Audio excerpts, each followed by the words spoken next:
پیارے طلباء طالبات، آج ہم فارسی قواعد اس کے متعلق غور و خوض کریں گے۔ فارسی قواعد میں علم و عروض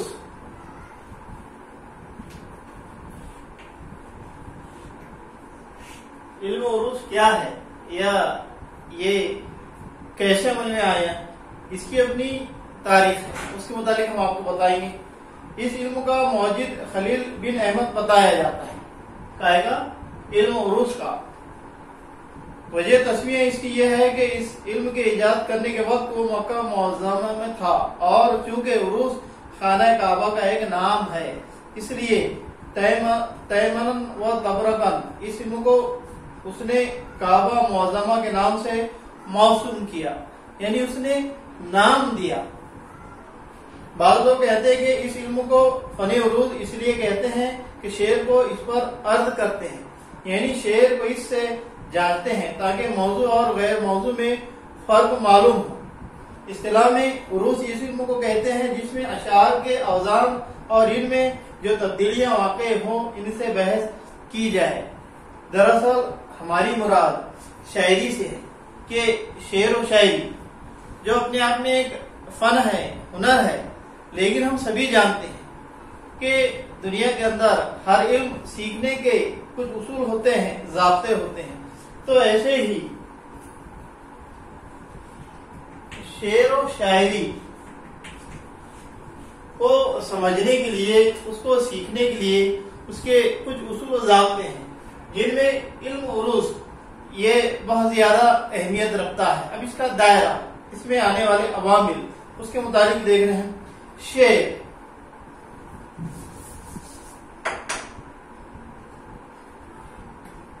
اب شاعر جو شعر کہتا ہے اس کے متعلق اس کی تعریف، شعر کے لغوی معنی دریافت کرنے یا جاننے کے ہیں۔ اصطلاح میں اس کلام موضوع کو شعر کہتے ہیں جو متکلم سے قصداً صادر ہو۔ اب اسی طرح شعر کے علاوہ وزن کے لغوی معنی تولنے کے ہیں۔ جس طرح ہم عام معاملات میں دنیا کے اندر ہم دیکھتے ہیں کہ ہم کپڑا اگر لیں گے تو وہ میٹر میں ملتا ہے، پیٹرول یا ڈیزل یا دودھ لیں گے تو وہ لیٹر میں اس کو لیا جاتا ہے۔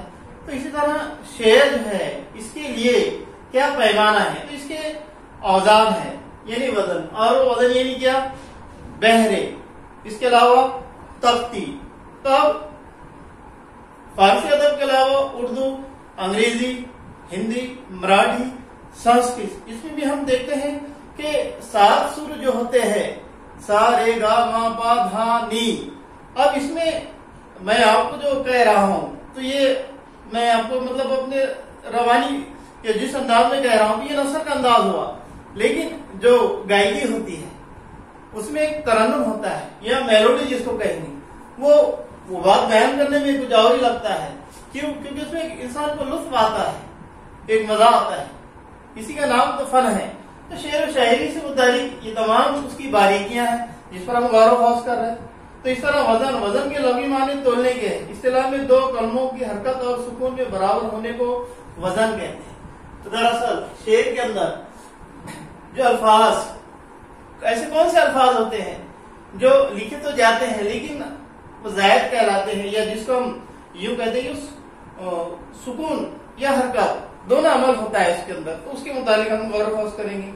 حرکتوں کا یکساں ہونا ضروری نہیں، جیسے مکارم، پریوش، حکایت، مصادر، سپنہا کا ایک ہی وزن ہے یعنی فعولن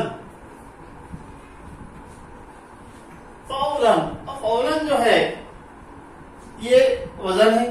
موضوع اس کلام کو کہتے ہیں جو اوزان عروض میں سے کسی کے وزن پر ہو، اس لیے موضوع کلام کے لیے کسی وزن کا ہونا ضروری ہے۔ اسی طرح رکن، اشعار کو وزن کرنے کے لیے چند الفاظ مقرر ہیں، ان کو ارکان کہتے ہیں، انہی سے بحر مرکب ہوتی ہے۔ اب ہم اصل موضوع کی طرف آتے ہیں۔ بحر یا بحر، تو شعر و شاعری میں کتنی بحریں ہیں، وہ بحریں کون کون سی ہے، اس کی تاریخ میں اور وہ کون سی بحریں ہیں جو آج استعمال نہیں ہوتی. اس کے علاوہ مفرد, مرکب بحریں, ان سب کے متعلق ہم مختصر اس کا جائزہ لیں گے. تو اس طرح رکن اشعار کو وزن کرنے کے لیے چند الفاظ مقرر ہیں, ان کو ارکان کہتے ہیں. انہی سے بحر مرکب ہوتی ہے.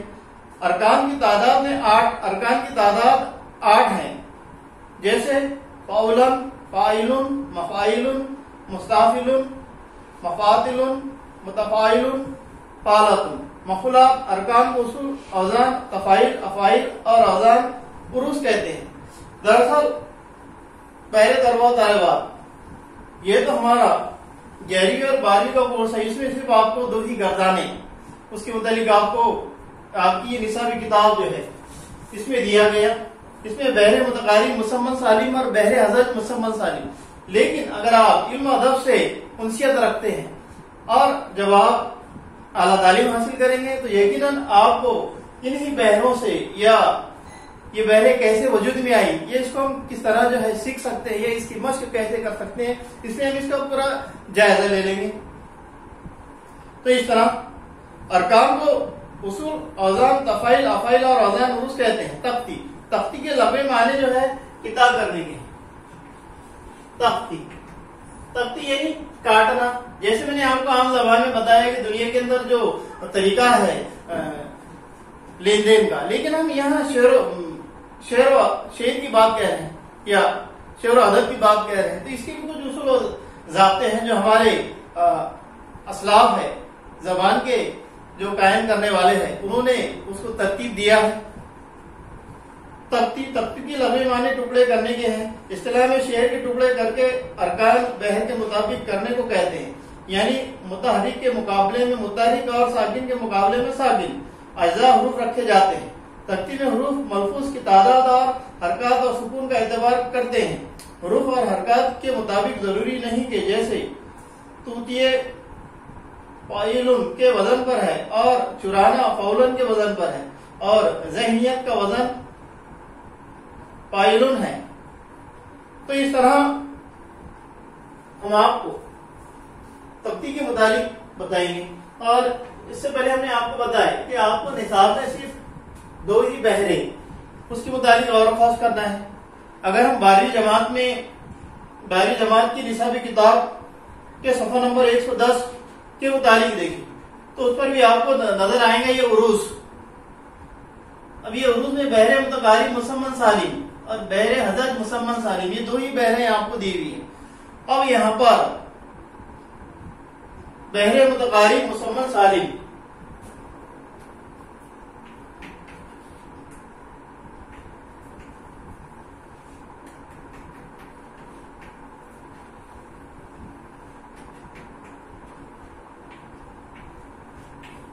اب اس بحر کا جو وزن ہے وہ دراصل فعولن ہے. فعولن.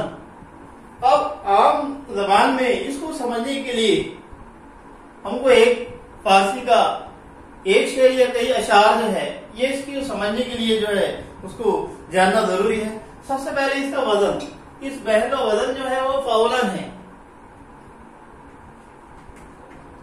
اب فعولن کو جو ہے ہم 4 حصوں میں منقسم کریں گے. فعولن, فعولن, فعولن,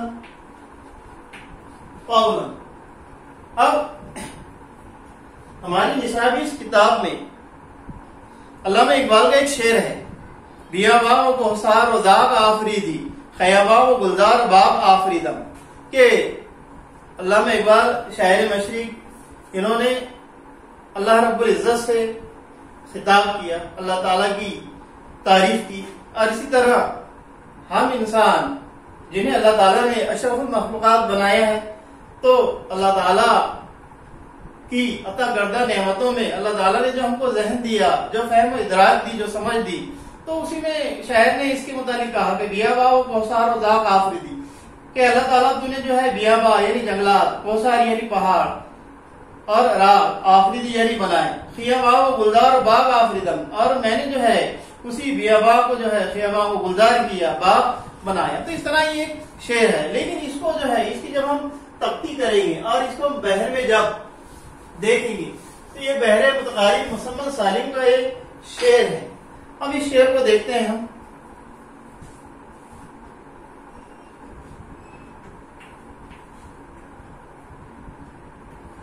بیابا و کوہسار مراد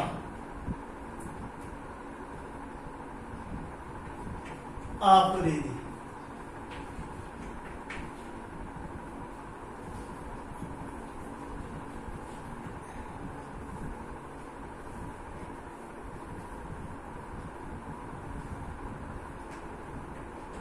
خیاباں گلزار وہ باغ آفریدم. اس طرح اگر ہم ان پہلے مصرع اولیٰ کو اگر دیکھیں اور اس میں الفاظوں کو اگر ہم کاؤنٹ کریں یا ان کی گنتی کریں, کیوں؟ اس لیے کہ ہم نے آپ کو کہا کہ اس کی تختی کر رہے ہیں, اس کو خطہ کر رہے ہیں, توڑ ہے, تو ہم اس کو کس طرح ہم یہ کریں گے. تب یہ جو الفاظ ہے اس کو ہم کاؤنٹ کر لیتے ہیں. 1 2 3 4 5 6 7 8 9 10 11 12 13 14 15 16 17 18 19 20 21 22 23. تو اس طرح یہ 23 الفاظ ہیں. لیکن ہم کو جو ہے فاولن فاولن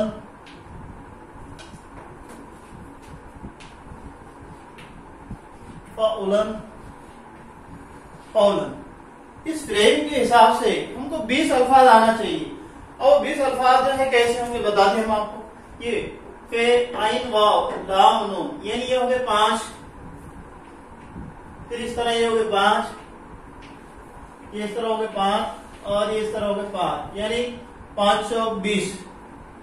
اب ہم آپ کو یہ ایک ترتیب بتائیں ہم نے. اس طرح یہ بحر متقارب مسمى سالم اس کا جو وزن ہے فورن ہے. اب یہ بحر جو ہے بحر متقارب مسمى سالم ہم کو جو ہے اس میں 20 الفاظ جو ہے وہ لانا ہے. اب کیونکہ ہم الفاظ سے اپنی جو ادائیگی کرتے ہیں, اس سے قبل ہم نے آپ کو بتایا کہ شعر میں وہ الفاظ جو ساکن رہتے ہیں یعنی لکھے تو جاتے ہیں لیکن اس کو جو ہے جب ترنم سے اس کے الفاظ کی ادائیگی ہوتی ہے تو وہ حذف کر دیے جاتے ہیں. اب اس میں کون کون سے ہیں تو اس طرح ہم اس کا جائزہ لیں گے اور اس کے متعلق بتائیں گے. تو اب یہ ہمارا ایک عمل ہوا.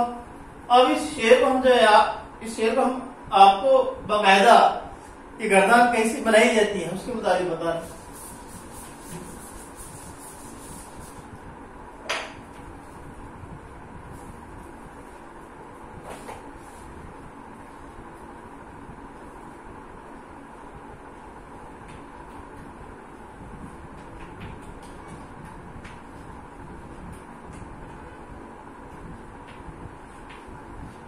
یہ بحر متقارب مسمى سالم. اب اس کا وزن ہے فاولن. اب ہم آپ کو آسان ترتیب کے لیے بتاتے ہیں.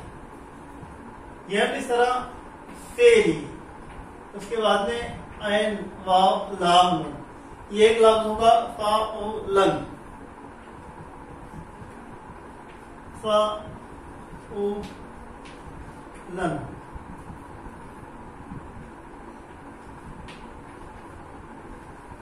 فاولن 1 2 3 فاولن. اب اسی طرح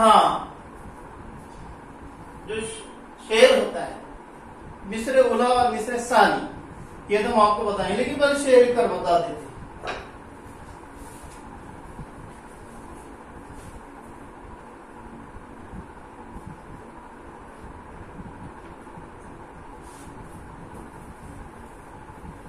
بیاباں و کوہسار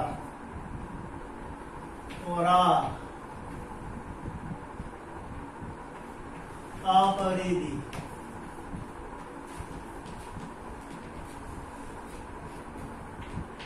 خیابان،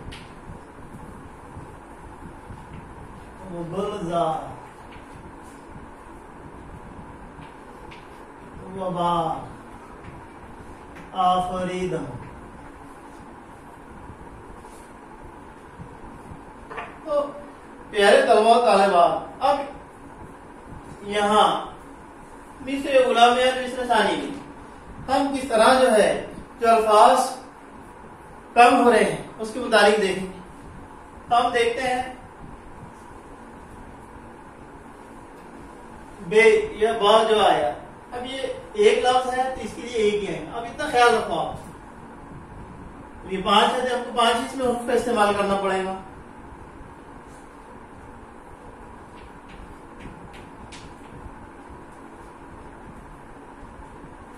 بیا با،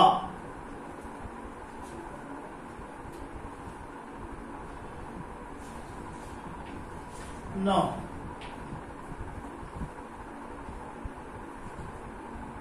اب یہ واو جو ہے یہاں کی واو یہ اس کو حذف کر دے رہے ہیں. بیا بعد واو تو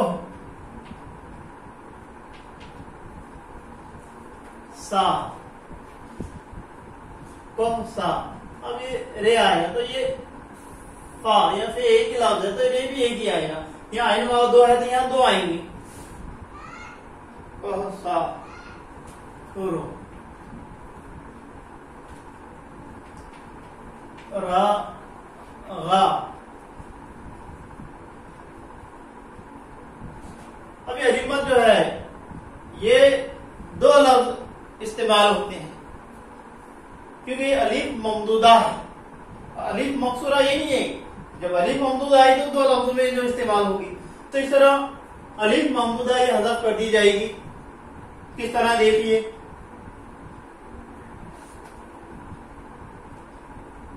فا ری دی.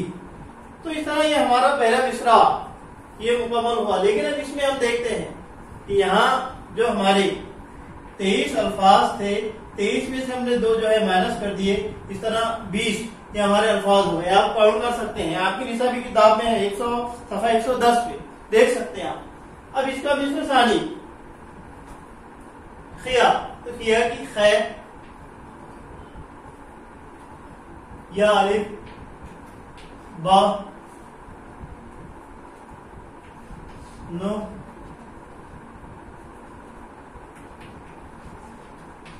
گل